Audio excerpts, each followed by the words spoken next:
In this video, let's explore all the new features that come to push with the Live 12.2 update. On this track, I have a drum rack with some sounds. I push the layout button until the display reads 16 pitches. In this mode, I can play each sound in the rack melodically.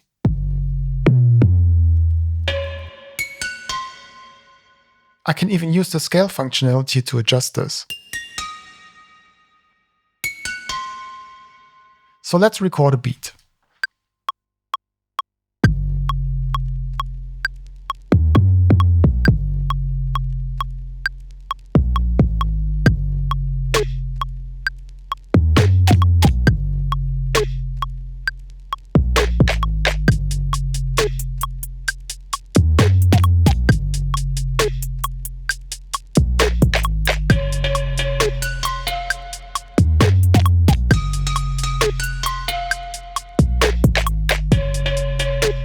Nice, I like that, but I think this needs to groove way more. So while being in clip view, you can see I can select the groove here, but it's not audible yet. I will click on the tempo and swing encoder until I can set the global groove amount and turn it up.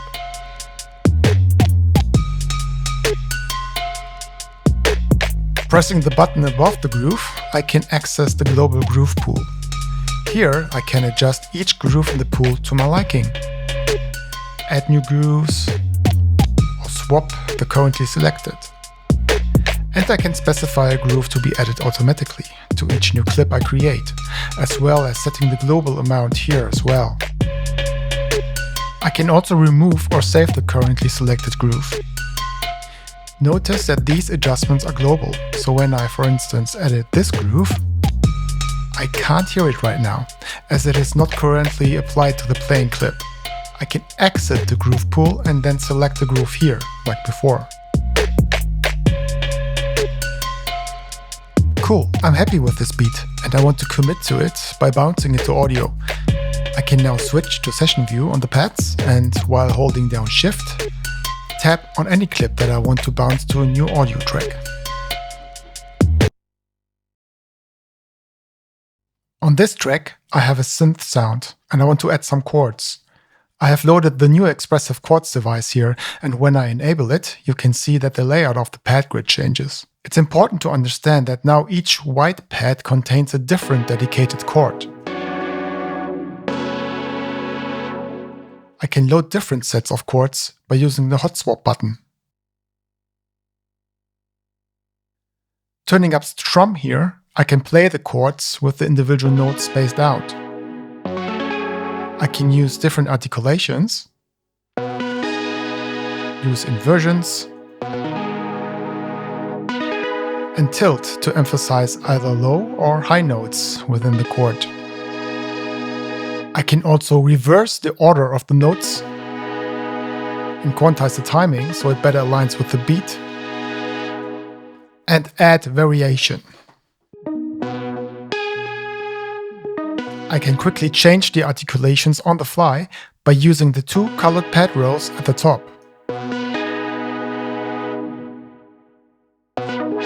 And as you can hear, the chords are still fully MPE enabled to play expressively. And in the modulation section, I can even apply expressiveness to the tilt, invert, strum, and articulation.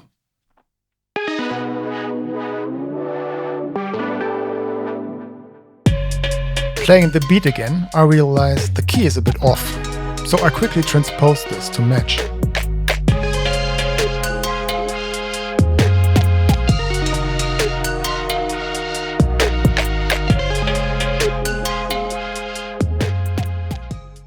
Now let's say I'm working on a full song, or I'm playing backing tracks. It's now possible to play scenes in order by enabling follow actions. All I have to do is hold down the play button and then press the main channel. Now my scenes will get triggered in sequence. To make this a bit more convenient visually, let's hold down Shift and then press on any given scene button to color code it. This is also represented in session view on my display. With the main channel selected, I can go to clip view and see the settings for each scene. Here I can set the tempo and time signature. Enable or disable the follow action, and set the number of loops this scene will play before triggering the follow action. Keep in mind that the multiplier is always bound to the longest clip in the scene, but I can set a custom length if I want to. I can also globally disable follow actions here. If I re-enable though, I need to manually trigger any given scene or clip.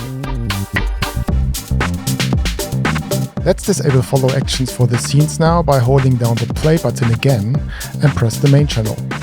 And then enable follow actions for the individual clips, which is great for performing live. I can tap any clip I want to enable, or press any channel button to enable all clips in that channel. Holding down the select button, I can select any clip now, and then go into the clip and show the follow actions here.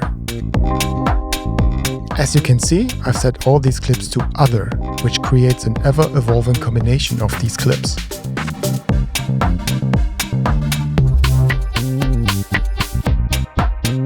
I can set the number of loops any given clip will play before triggering the follow action here as well.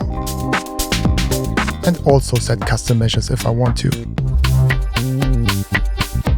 There are many follow actions to choose from. You can even trigger scenes from a single clip with the jump action here. And make use of chants by setting an action B and then adjust the chants for either action A or B to occur.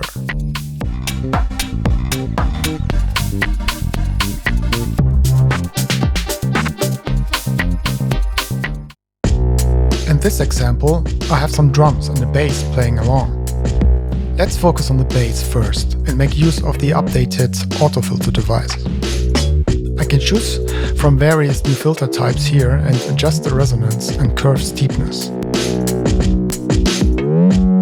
Some filter types also come with unique parameters, like for instance this morph on the comb filter.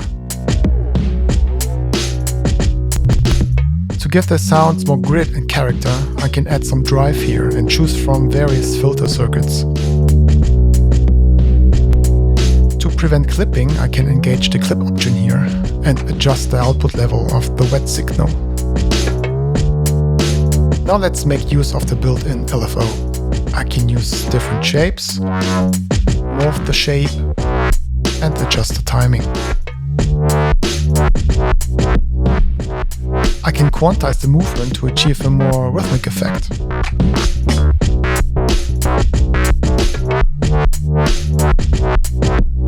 And I can modulate the left and right channel individually, either in phase or progressively spinning. Let's turn the LFO down as it is not achieving the effect I have in mind, and bring up the envelope. This will use the incoming signal to move the filter. The incoming bass is quite sustained though, and therefore not providing enough dynamics to work with. So let's navigate to the sidechain section and engage the external sidechain. I will choose the drums here. Let's solo the bass for a moment and turn on the listening mode. Now I can hear what is actually being used as the envelope. I could mix the external and the incoming source here, but let's keep it focused on just the drums.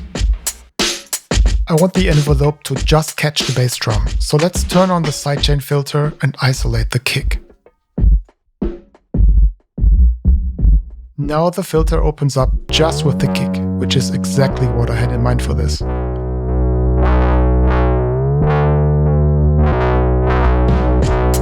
I can now go back to the envelope section and fine-tune it. And make some more tweaks to dial in the sound I want.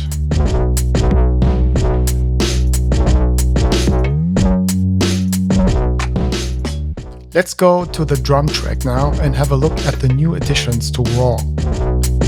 I turn up the feedback to introduce some overtones, but I think it doesn't sound all too musical, so let's set this to a specific note. Okay, better, but I like this note to move along with my bass, and automating it is not really convenient. So let's navigate to the sidechain section and enable the MIDI to feedback note option and choose the MIDI coming from my bass. I think this is a bit too full, so let's go back and bring the blend all the way to the left, and then revisit the sidechain section. Let's enable the external sidechain and listen to what is coming in. Let's find just a snare.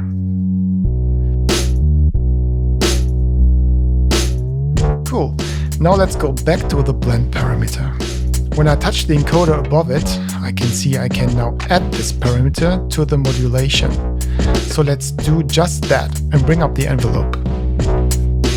Nice, now the feedback only comes in when the snare hits. I can now further tweak the envelope to my liking here.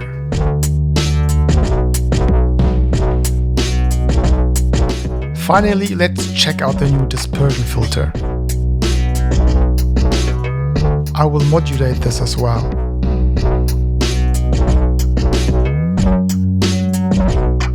Okay, it's time for some chords again. So let's bring up this track where I have some single notes playing the Meld synthesizer. I will choose the new chord oscillator here. I think it sounds nice, but the chords are not in key, so I will enable the scale function here. And then go to my scale and go for B Dorian, because I know I use this key and scale for my bass. I can now play around with the shape and inversion of the chords.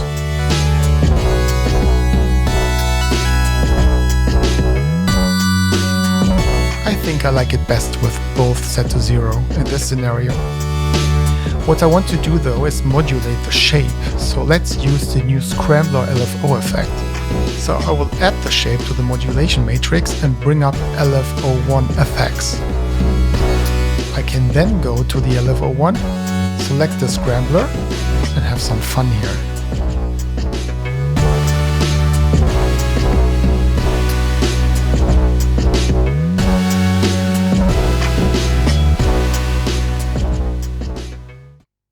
Let's have a look at this beat, where I have two tracks playing. On the first one, I have a tuned kick and a snare. On the second, I have some hats and a rather soft, clappy snare playing on top. Let's focus on the hats first and enable the Resonator device here. I think the result is interesting, but not very musical. So let's enable the scale function here and press the scale button to set the scale for this clip. And choose F Phrygian. I can now dial in the resonances and they will always stay in key.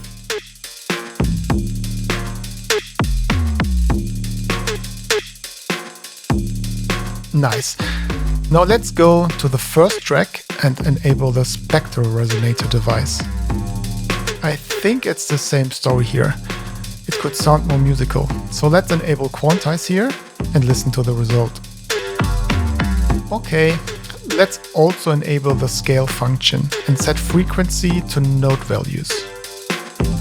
To really get this in tune, let's also set this clip to F Phrygian. And finally make it more interesting by adding some automation to the frequency, which is now in scale degrees and therefore always in key.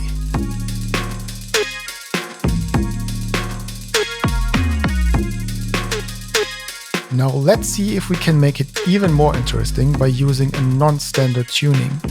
So I will press the scale button again and press here to select the tuning system. Keep in mind that this is a global adjustment.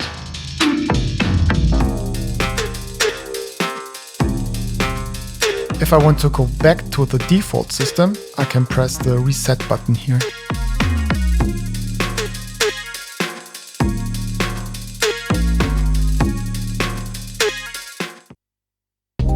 Now, last but certainly not least, I will make use of the external effect device. I have it on my master, right before the limiter. I've set the output to 3 and 4 and the input to 1 and 2. So to explain this, the signal is going out of my output 3 and 4 here and goes into an audio interface that is connected to my iPad, where I can process the signal. From there, it goes out of the interface and loops back into push on input channels 1 and 2. In the device, I can adjust the signal volume by using the gain parameters on the input and output. I can also phase invert and compensate for any latency my external device might have. The cool thing with my iPad setup here is that I can utilize Ableton Link, and as Push can provide its own hotspot, I've wirelessly connected my iPad this way. Now any app that supports Link will run in sync with Push. Let's have some fun now with this step-based effects app on my iPad.